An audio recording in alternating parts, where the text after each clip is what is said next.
Hai teman-teman, pada video kali ini kita akan belajar mengenai kalor.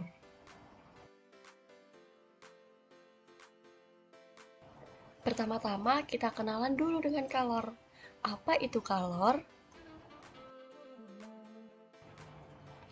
Kalor atau energi panas adalah energi yang berpindah dari benda bersuhu tinggi ke benda bersuhu rendah. Lalu kita akan berkenalan dengan satuan kalor. Satuan kalor yaitu kalori. Seperti yang telah kita pelajari sebelumnya, bahwa energi terdapat macam-macam. Ada energi potensial, energi kinetik, energi mekanik, dan lain-lain. Nah, energi tersebut memiliki satuan joule. Lalu, kalor tadi sudah kita ketahui di awal, bahwa dia adalah energi panas. Mengapa satuan kalor adalah kalori? Mari kita simak tabel berikut. 1 joule sama dengan 0,24 kalori.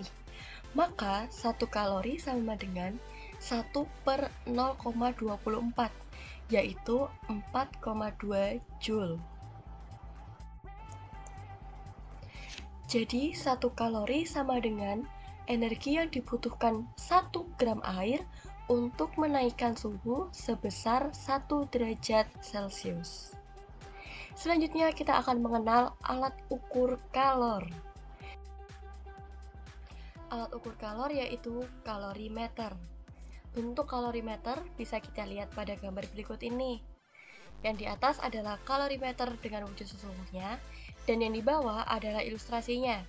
Terdapat termometer, lalu ada pengaduk, lalu terdapat penutup, dan di bagian luar ada bejana luar. Lalu di bagian dalamnya ada kalorimeter itu sendiri, dan di paling bawah ada penyangga yang terbuat dari isolator. Next, kita berkenalan dengan jenis-jenis kalor. Kalor memiliki dua jenis. Yang pertama, kalor untuk merubah suhu, dan kalor untuk merubah wujud benda. Kalor untuk merubah suhu dapat kita cari dengan rumus Q sama dengan M kali C kecil kali delta T, di mana M kali C kecil sendiri adalah kapasitas kalor atau C besar. Maka persamaannya dapat kita tulis Q sama dengan C besar dikali delta T. Untuk jenis kalor yang kedua dibedakan menjadi dua lagi. Yang pertama yaitu penguapan untuk merubah air menjadi gas. Dapat kita cari dengan rumus Q sama dengan M dikali U.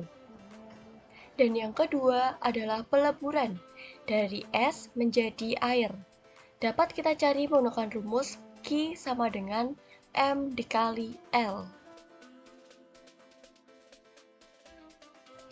Mari kita kenal simbol-simbol yang terdapat pada rumus kalor. Q adalah kalor dengan satuan joule. Jika nanti kita mendapatkan dalam satuan kalori, maka kita harus mengubahnya ke dalam joule. M adalah massa dengan satuan kilogram. Delta T yaitu perubahan suhu dari suhu tinggi dikurangi suhu rendah dengan satuan derajat Celcius. Lalu U adalah kalor uap dengan satuan joule per kilo. L adalah kalor lebur es dengan satuan joule per kilo. Lalu ada C kecil, yaitu kalor jenis, dengan satuan joule per kilo derajat Celcius. Dan yang terakhir adalah C besar, atau kapasitas kalor, dengan satuan joule per Kelvin. Nah, jadi teman-teman harus ingat ya, ada C kecil dan C besar, masing-masing berbeda. Dibedakan jangan sampai terbalik. Mari kita cari tahu pengertiannya. Yang pertama ada kalor jenis. Nah, kalor jenis ini merupakan bilangan yang menunjukkan berapa besar kalori panas yang diperlukan untuk menaikkan suhu tiap satuan massa Z sebesar 1 derajat. Lalu ada kapasitas kalor atau C besar, yaitu kalor yang diperlukan untuk menaikkan suhu suatu zat sejumlah massa tertentu.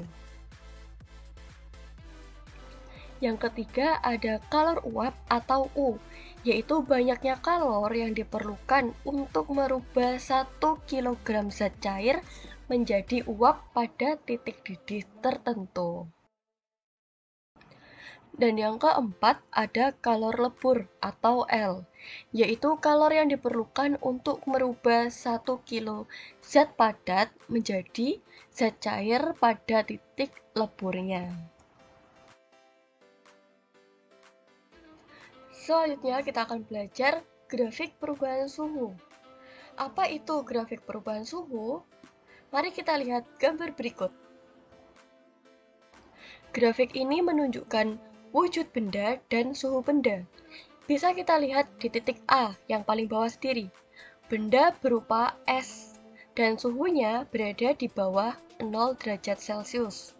Bisa -5, bisa -10, dan bisa seterusnya. Lalu, di titik B, kita naik ke titik B. Di suhu tepat 0 derajat Celcius. Di situ, wujud benda masih berupa es, tetapi suhunya sudah berubah.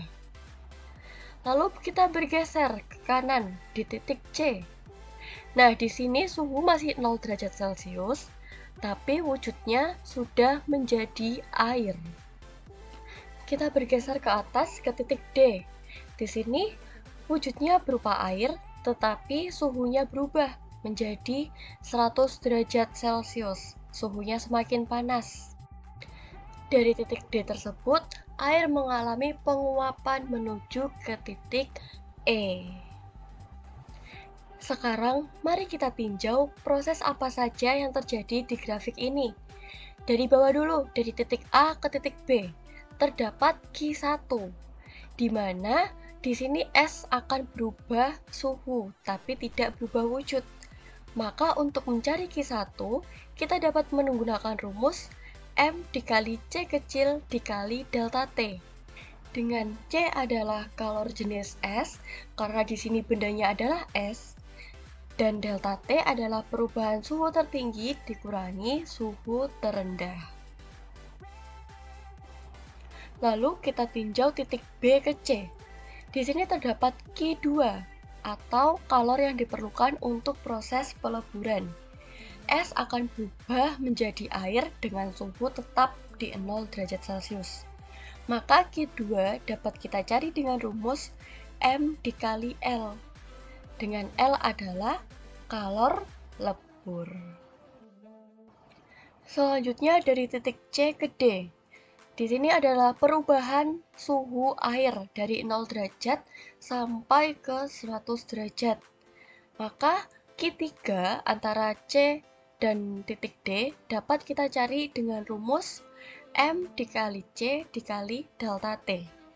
Dengan C adalah C air atau kalor jenis air, dan delta T-nya suhu tertinggi dikurangi dengan suhu terendah.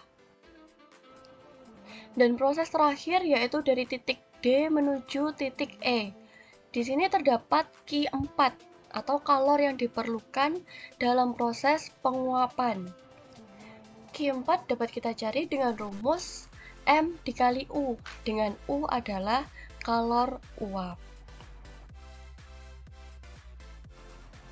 Supaya lebih paham, mari kita terapkan pada latihan soal berikut ini. Soal yang pertama, berapa panas yang diperlukan untuk memanaskan 500 gram tembaga dengan panas jenis 0,09 dari suhu 25 derajat Celcius sampai 75 derajat Celcius. Langsung kita tulis, diketahui dulu. Diketahui masanya, yaitu 500 gram, terus panas jenis atau C, 0,09 kalori per gram derajat Celcius, dan delta T-nya dari 75 derajat dikurangi 25 derajat Celcius, yaitu 50 derajat Celcius. Lalu ditanya, yaitu Q. Kita tulis dulu rumus Q. Q sama dengan MC delta T. Lalu kita masukkan M-nya 500, C-nya 0,09, dan delta T-nya 50 derajat Celcius. Maka Q yang diperlukan yaitu 2250 kalori. Selanjutnya soal nomor 2. Aluminium 250 gram didinginkan dari suhu 40 derajat Celcius sehingga melepas energi sebesar 2000 kalori. Jika kalori jenis aluminium 0,2 kalori per gram Kelvin, berapa suhu akhir aluminium? Kita tulis dulu diketahui, masanya 200 gram, kalori jenisnya 0,2, lalu Q 2000 kalori, dan perubahan suhunya yaitu 40 dikurangi X, karena X-nya ini yang kita cari. Jadi ditanyanya yaitu X. Maka kita masukkan rumus, Q sama dengan mc delta T. Q-nya 2000, masanya 250, C-nya 0,2, dan delta T-nya kita masukkan 40 dikurangi X. Lalu kita gunakan perhitungan matematikanya ya. Kita pindahkan ruas angka-angka yang sama, dan 40 min X kita tinggalkan di ruas kanan. Sehingga didapatkan X adalah 40 dikurangi 40, yaitu 0 derajat Celcius. Selanjutnya soal nomor 3. Berapa kalori yang dibutuhkan untuk merubah 40 gram es yang suhunya min 10 derajat Celcius menjadi uap air pada suhu 100 derajat Celcius? Diketahui masanya yaitu 40 gram. Suhu awal min 10 derajat Celcius, suhu akhir 100 derajat Celcius. Dan ditanya adalah Q total. Sebelumnya, kita lihat dulu grafik di bawah ini. Dapat kita lihat pada grafik, es dengan suhu min 10 derajat berada di posisi paling bawah, dan air dengan suhu 100 derajat Celcius menguap pada posisi yang di paling atas. Jadi di sini kita membutuhkan 4 kali proses, di mana ada Q1 dari suhu min 10 ke 0 derajat, lalu Q2 dari bentuk es menuju air, dan Q3 dari air menuju air yang bersuhu 100 derajat Celcius, dan Q4 dari air bersuhu 100 derajat Celcius hingga menjadi uap. Nah, mari kita lihat perhitungannya. Untuk Q1, M kali CS dikali delta T, di mana M-nya 40 dikali 10 min 3 kita jadikan ke kilogram, lalu dikali 2100 itu CS, dan delta T-nya 0 dikurangi negatif 10, didapatkan 840 Joule. Untuk proses Q yang kedua atau Q2, yaitu M dikali L. Kita masukkan masanya sama, dan L kalor lebur sebesar 334.000, sehingga didapatkan hasil 13.360 Joule. Lalu untuk Q3, kita gunakan rumus M kali C air dikali delta T. Kita menggunakan kalor jenis air karena es sudah berubah wujud menjadi air. Maka kita masukkan masanya dan kalori jenis air dan perubahan suhunya dari suhu 100 dikurangi 0 derajat. Kita dapatkan 16.800 Joule. Dan selanjutnya adalah Q4, M dikali kalor uap atau U. Kita masukkan masanya dan kalor uapnya yaitu 2.256.000, sehingga didapatkan hasil 90.240 Joule. Maka total kalor yang dibutuhkan pada proses ini tinggal kita tambahkan semuanya. Q1 ditambah Q2 ditambah Q3 ditambah Q4, sehingga kalor total kita dapatkan sebesar 121.240 Joule. Oke teman-teman, sekian pembelajaran kalor kita pada hari ini. Semoga apa yang telah saya sampaikan dapat dimengerti dan berguna untuk pengetahuan kita semua. Terima kasih, kurang lebihnya saya mohon maaf dan sampai jumpa kembali.